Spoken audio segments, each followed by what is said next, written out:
Wala po sa akin doon mga pulis po na tumulong. Kung wala po sila, imposible po, hindi po mangyayari ito. Kumbaga, ang laki po ng pagbabago kasi may mga hallucinations talagang nakahalo noon.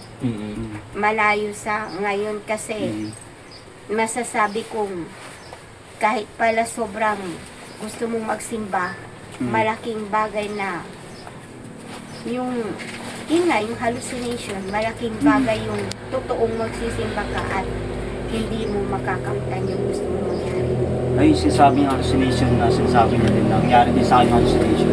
Yung nangyari sa nanay. Hallucination, nagtataka nga ako yung yung itak, yung dito, di na tatay, diba dalawang itak? Naging isa eh. Hallucination din talaga. Marami din nangyari sa akin na hallucination. Nasubukan ko na rin na nilabasan ng baril na yung kinalat ka, umiwala yung espiritu ko sa isa, tapos nung binaril yun, naramdaman ko, talagang nabaril ako dito, tinignan ko ganyan. May sugat, pero nung tinignan kong ganun, wala akong.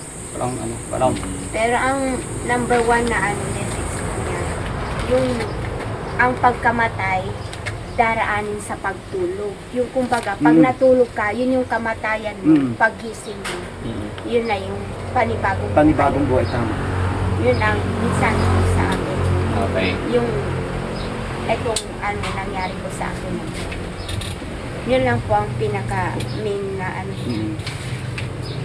Yung nangyari, sabi na natin yung nangyari sa kanya, nangyari din sa akin.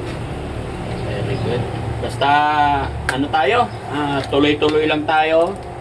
Isipin natin kung paano natin mapapaganda yung buhay natin, no?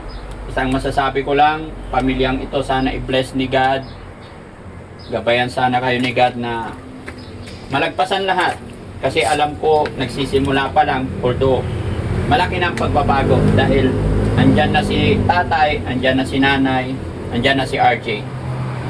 No? Alam kong may mga pagsubok pang nakaabang, pero alam ko hindi susuko si RJ, tsaka si tatay, tsaka si nanay na mangangasiwa sa lahat para sa buong pamilya. Gaya po ng napag-usapan namin ni Kuya RJ at saka si tatay habang nandoon, habang papunta rito na dadalhin din natin si Kuya Polivic, di ba? Para maging okay. Pabor ka ba doon Kuya Polivic na Bali ang sa akin siya, yung sa may follow-up check-up, yun ang talagang main ko. Para kapag in-interview na ipasado ko, may patunayan pa ako. Oo, very good. Ang sabi naman ni Kuya RJ kasi or napag-usapan namin kahit sa Baguio para mag-stay ka muna doon kagaya kay mama, tignan mo nangyari kay mama mo, isang buwan lang at saka 1 month and 7 days okay na siya and then babalik, tuloy lang ang pag-inom ni mama mo ng vitamins. Pero kung yun yung plano, iba yung sa akin talaga. As in, doon ako sa follow-up check-up. Kasi na-interview kasi, doon ko talaga, kapag na-interview yun, papakita ko sa iyo na clear ako. Polivic, sana sa pagkakataong ito, sumunod ka rin sana sa kagustuhan ng tatay at mga kapatid mo, mama mo, para sa ikagaganda ng buhay ninyo. Sana kahit minsan, sumunod ka rin sana sa decision or payo nila. Kumbaga, kung isa din, diba, lalo din kami sinama, alam kong nag-usap kayo niya. Yun na naman tayo, nag-umpisa na naman tayo na na inisip nyo. Ako, may problema. Ang inaano po niya kasi, yung pagiging panganay kasi, pagiging isang pari. Yun ang inaano niya. Kaya, yung sa kanya, malapit siya sa Diyos. Kaya, yung inaano niya, mahirap yung pagsabay ng pagiging isang panganay at pagiging isang makadiyos. Kaya sa kanya, pinipilit niya yung buhay niya, buhay na hirap. Kaya mahirap ipaliwanag din sa kanya kasi nga marami siyang obligasyon. Kaya ang inaano niya, subukan muna niyang kasama ang kanyang papa. Kasi nga, yung time na hirap siya, yung wala kanyang papa at wala ako. So, kumbaga, nasa loob ako, wala akong magawa. Hindi niya, yung pagtulong niya, kulang yung kanyang strength kasi kulang, wala ako sa tabi niya na gumagabay sa kanya, wala ang kanyang papa. Kaya Okay. gusto muna niyang makapiling yung papa niya, mama niya na yung ano muna, Sige obserbahan po. muna. Okay. Opo. Ano naman masasabi ni RJ? Gusto kong marinig yung kay RJ.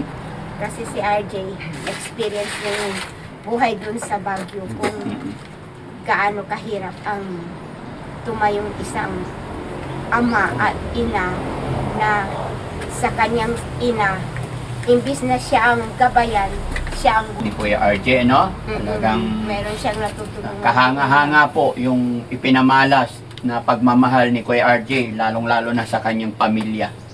O, Ano doon. masasabi ni Kuya RJ? Huwag kang umiyak. Sige lang. Para maging maayos itong lahat. Hindi lang physically ang kanyang nabuo doon, kundi yung pakikisama sa mga tao doon na ituring niya silang kapamilya lahat. Malaking kapamilya. Hindi Sige lang. isang kapamilya na yung ditong ama, ina ang magkakasama sa isang bahay at yung kanyang pamilyang regular o permanente. Doon, ang laki ng naging pamilya niya. Kahit anong iutos sa kanya, tinatanggap niya. Kaya hindi siya makalimutan doon. Kung Opo. pwede nga lang pati kanyang pag-ibig mabubuo doon. Opo. Yung isa talagang na-inlove sa kanya. Okay.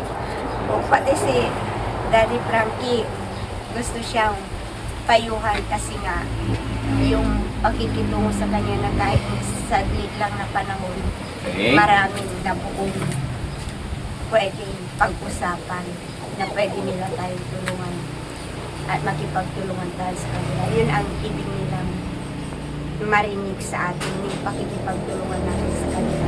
Pag follower nila, yun, para silang, para tayong, tupa na nililipin. RJ? Unang sa lahat, nagpapasalamat po ako, lalong-lalo na sa Panginoon at sa inyo na gumabay po sa amin, sumuporta po sa amin. Kayo din po, Daddy Frankie. At ito, na kamit na po namin yung unti-unti na naayos yung pagsama-sama namin pamilya, unti-unti na nabubuo. Noon mga parang hinihiling ko lang isa sa buo. Na sana kagaya din ako ng ibang pamilya na magkasama, masasaya, nagbabandi. Ito na ngayon. Kasama na kami. Sana yung mga ibang pamilya, naranasan din namin. Yun yung hinihiling ko sa yung mga nakikita ko lang. Pero ito, Kasi nga, yung nagtuturo ako, 19 years na, buong araw hindi niya ako nakakasama. Nakakasama lang niya ako gabi. pero malaki ang sakripisyo binigay ng magulang namin, kahit si Kuya Alpolidi, si Kuya Aljon, ginawa niya yung best niya, pero alam ko may pinagdadaanan din si Kuya Aljon na kailangan niya pang maintindihan at maramdaman na paano tayo mabuhay dito sa mundo na makakatulong po sa pang-araw-araw at sa ibang tao at pamilya. Yan po. At salamat din kay tatay dahil ginawa niya din ang lahat. Hindi po siya sumuko sa amin kahit na nahihirapan na, gumagawa pa rin po siya ng paraan hanggang sa huling-huli ginawa niya ang lahat. Pero